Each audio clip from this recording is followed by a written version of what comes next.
Every single day, a hidden war is taking place. A war over the most precious resource in the world right now, your attention. Every click, swipe, and scroll is feeding into an invisible system, a $1 trillion machine whose entire mission it is to control your mind. And even though it seems like people are catching on and everyone and their dog nowadays complains about social media, do you actually know anyone who doesn't still struggle with it? So the real question is, why can't we just stop endlessly scrolling and consuming, even when we all know it isn't good for us?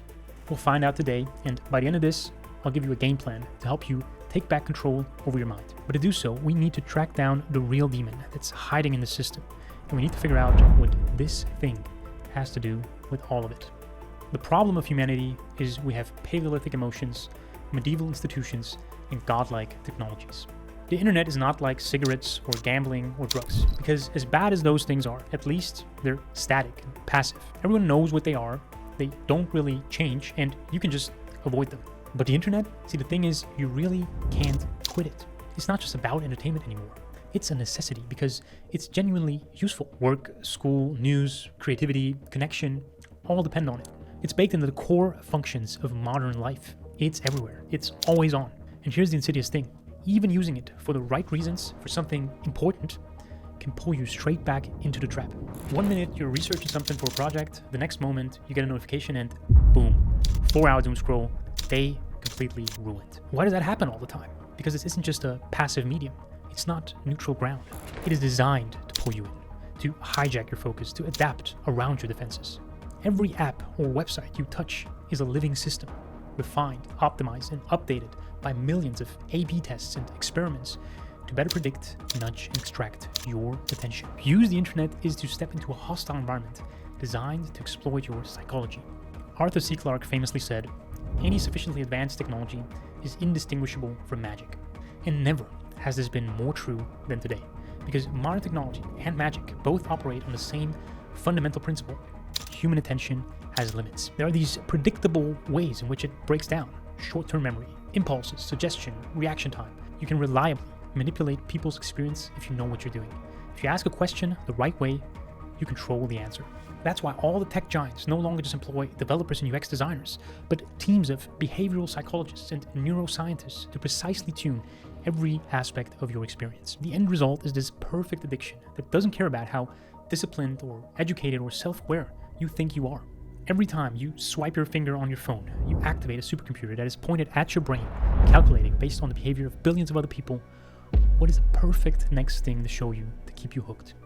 And your brain hasn't changed in 100,000 years. This isn't a fair fight. There is this overwhelming mismatch that we all feel, and it isn't something that more willpower or discipline or a detox or a dumb phone can fix. Even the most disciplined people struggle to hold up because this system was engineered from the start to reverse engineer you.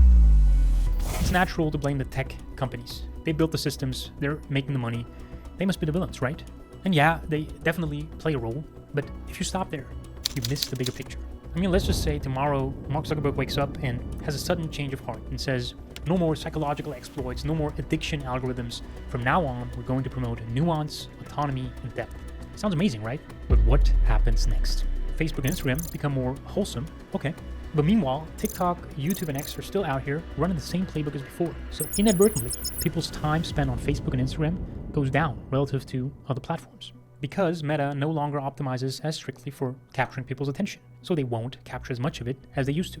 Simple as that. And that means, slowly but surely, Facebook and Instagram start losing users, then creators and advertisers, and then finally market share. Because there's only one iron rule that matters in this game: capture attention or die. And the crucial thing is, this is true not only for the platforms, but at every level of the system. The algorithms, the creators, the content, the formats, the ads, the advertisers themselves, they all either optimize as aggressively as possible or get replaced by something else that does. Even this very video right now is playing that game. I use music and visuals to hopefully create an interesting narrative. Not because I want to manipulate you, but because if I want to tell this story, I have to do it in a way that people want to watch. That's the dilemma.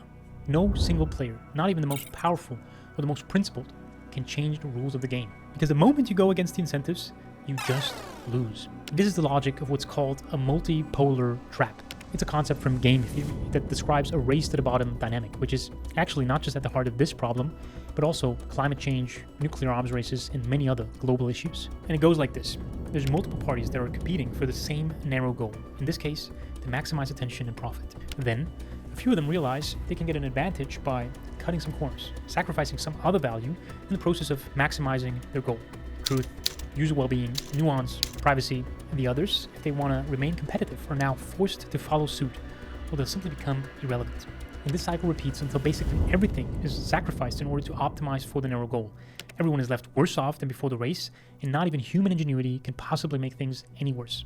The messed up part is, everyone is acting rationally from their own perspective, but that leads to a worse outcome for all. And even if everyone agrees that the situation is awful, nobody has the power to change it. It's a coordination problem. This is the demon Descartes imagined, the endpoint of the logic of perverse incentives in the attention economy. And in case you think we've already reached that endpoint and can't go lower, I have bad news for you. AI is the next big thing, and recently Mark Zuckerberg spoke about his vision for how it will impact the social media landscape. And let's just say it's kind of weird. The average American, I think it's fewer than 3 friends. I think that a lot of these things that today there might be a little bit of a stigma around, there's like virtual girlfriend type stuff. That's kind of where it's going. You're gonna, you'll be able to basically have like an always on video chat where the physical and the digital worlds should really be fully blended. So essentially 80% of your friends will be AI, owned by Meta. And if we're being honest, they'll probably constantly try to sell you stuff. I mean, why can't we just, analyze people's data to find similar people to connect with instead of AI being our friends? See, they literally could do this. And the reason they don't, real human connection doesn't generate revenue. At least not if it happens offline and not on the metaverse. This is what happens when perverse incentives rule. You diagnose a genuine issue in society. The solution you come up with, more dystopian nightmare technology that probably caused the issue in the first place. And sure, AI friends seem absurd right now, but let me remind you, at some point, online dating was so stigmatized, you would have denied using it at gunpoint. And today, it's how over 60% of couples meet. So don't underestimate how compelling things can get with a few iterations of product design and $1 billion market opportunity at stake. And at this point, you might wonder if things are only going to get worse and the incentives are so powerful that even the tech companies themselves are trapped by them. What the hell could I possibly ever do about it? A lot, it turns out. But I'm not going to pretend that it's quick and easy. No, that's the whole point of everything we talked about, to realize how uphill the battle really is. Because it allows you to see how useless most of the commonly suggested solutions really are. You can't just somehow decide to consume more consciously if the default path the platforms try to force you down is opposed to that. It just won't happen. The only simple solution that actually works is to just quit, delete everything. Don't be online, don't use a phone or a PC ever. And if you can do that and you want to, then by all means, go ahead. But if you can't live off the grid, then the solution won't be as simple. Systematic problems require a systematic solution. After years of struggling, I came up with a system for myself that I want to share with you. But first, I need to explain something. The idea of an offense-defense asymmetry is a central concept from cybersecurity. For most software, you can assume that attackers always have the advantage because in complex real-world systems, there will always be some bugs, blind spots, and edge cases that are overlooked. And for attackers to be successful, they only need to find one gap and exploit it. Whereas defenders have to be pretty much perfect and fix every vulnerability to be completely safe, which is essentially impossible. Why am I telling you all of this? Well, because this asymmetry is very similar to the situation each of us is facing online. That's why the framework, the attention firewall, borrows 2 central principles from cybersecurity. First, the security mindset, which means you assume that breaches and failures can and will happen, that systems are always under threat, and that defense is as much about planning for failures as it is about preventing them. It forces you to think like an attacker, to always look for gaps, weak links, and where the system could break. And secondly, defense in depth, which comes right out of the security mindset. The idea is, since any particular defense can always break, you don't just rely on one. Instead, you add multiple layers of protection so that if one layer fails, there's always another one to catch an attack. And this is what the system looks like. The first layer, awareness, is simple. See your situation clearly. Everything we've covered so far, the power asymmetry, the manipulation tactics, the incentive structures, may seem abstract, but these things are actually playing out in your life every day. So this layer is about noticing that. Start to observe your own behavior. Where are you most vulnerable? How do you get baited? When do you become passive without realizing? The second layer, reboot, is where things start to shift. You'll take a break from the internet. Not forever, but long enough to reevaluate some things. It's similar to a detox, but with a deeper purpose, because you'll use the freed up time in the next layer, protocols, to reflect and define concrete rules for how you want to use specific apps and sites going forward. The core idea here is not abstinence, but intentional use. The more specific the playbook, where, when, how long, which app, on which device, the stronger your defense will be. Layer number 4 is called reinforcement, because the rules may sound good, but let's be honest, sticking with them is the hard part. You need to rebuild your environment to make the good choices easier and the bad ones more difficult. That covers everything from deleting apps, adding blockers and time locks, creating new accounts to start fresh, all the way to physical distance from your devices. And finally, layer 5, resilience, which is about recovering from slip-ups, which will 100% guaranteed happen from time to time. There's just no way around it. But the idea is to make it easier to bounce back and see failure as an opportunity to analyze and strengthen the whole system of defenses. Each time your attention gets hijacked, you go back over the layers, figure out what went wrong and how can you update to be more resilient the next time around. And then one more thing, you might think that wasting time online is what's holding you back right now, but it's usually only part of a bigger story. I've said a lot about how this is a systematic problem that affects everyone. And that is true, but it turns out there are actually some people who are a lot more resistant to all the mind tricks than most others. Not because they have a different brain, but because they have a mission. I'm not talking about being an entrepreneur or working in a charity. That can be a part of it, but it's more about taking an active role in how you design and live your life, having a direction. When you're living on purpose, distractions lose their power. So basically, you just need to fix your whole life to get your phone use under control. Easy. Okay, so that's the attention firewall, and we're actually giving away the full system for free, complete with tools, checklists, in-depth explanations, and a detailed step-by-step plan to help you go from hijack mind to bulletproof focus in just 7 days. So if you want to learn more, check the first link in the description. And that's it.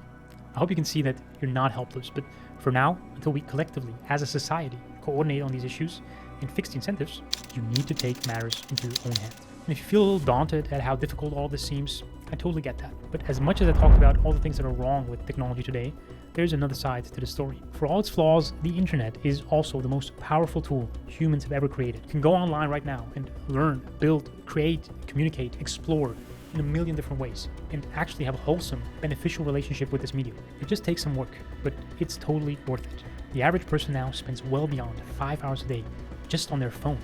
Think about what you could do with all that time. You could probably accomplish many of the things you always daydream about doing someday, but constantly put off in just the next few months if you really wanted to. All right, I hope this video was helpful. If you liked it, then be sure to subscribe to the channel and share the video with a friend that might need to hear this. And if you want to start owning your attention, check the link in the description to get the framework. See you on the next one.